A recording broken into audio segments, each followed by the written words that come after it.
बिहार में चीनी उद्योग में नई जान फूंकने के लिए नीतीश सरकार ने बड़ा कदम उठाया है। राज्य में नई चीनी मिलों की स्थापना और बंद पड़ी मिलों के पुनरुद्धार की प्रक्रिया को तेज कर दिया गया है। गन्ना उद्योग विभाग के अपर मुख्य सचिव सेंथिल कुमार ने राज्य के 14 जिलों के जिलाधिकारियों को पत्र भेजा है।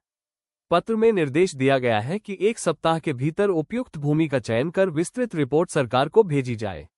अपर मुख्य सचिव ने स्पष्ट किया है कि चीनी मिल की स्थापना के लिए चयनित भूमि कम से कम 100 एकड़ होनी चाहिए। इसके साथ ही निजी और सरकारी दोनों तरह की जमीन की उपलब्धता की समीक्षा कर प्रस्ताव तैयार करने को कहा गया है।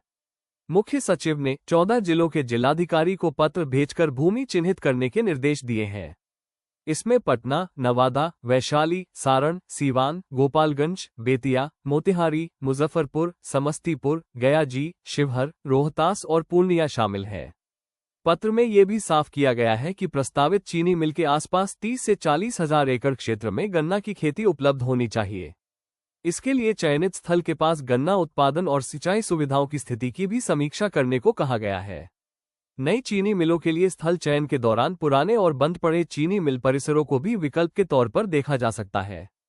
इसके अलावा चीनी मिल स्थल और गन्ना खेती से जुड़े सभी पहलुओं पर विचार करने के लिए विशेष कृषि टास्क फोर्स गठित करने के भी निर्देश दिए गए हैं। बता दें कि 1947 तक बिहार में 33 चीनी मिलें थीं, जो देश के कुल उत्पादन का 40% योगदान देती थीं।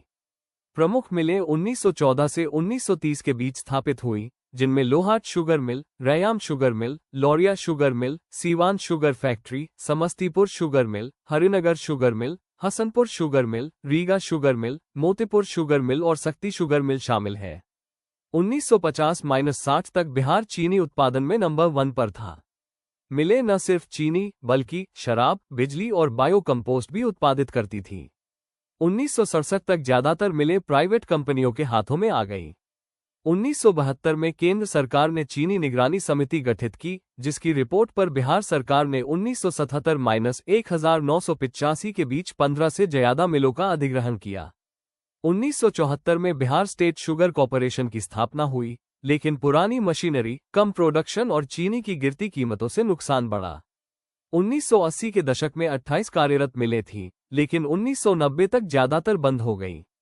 इसकी वजह पुरानी तकनीक, किसानों को समय पर पेमेंट न देना और राजनीतिक फायदे शामिल थे।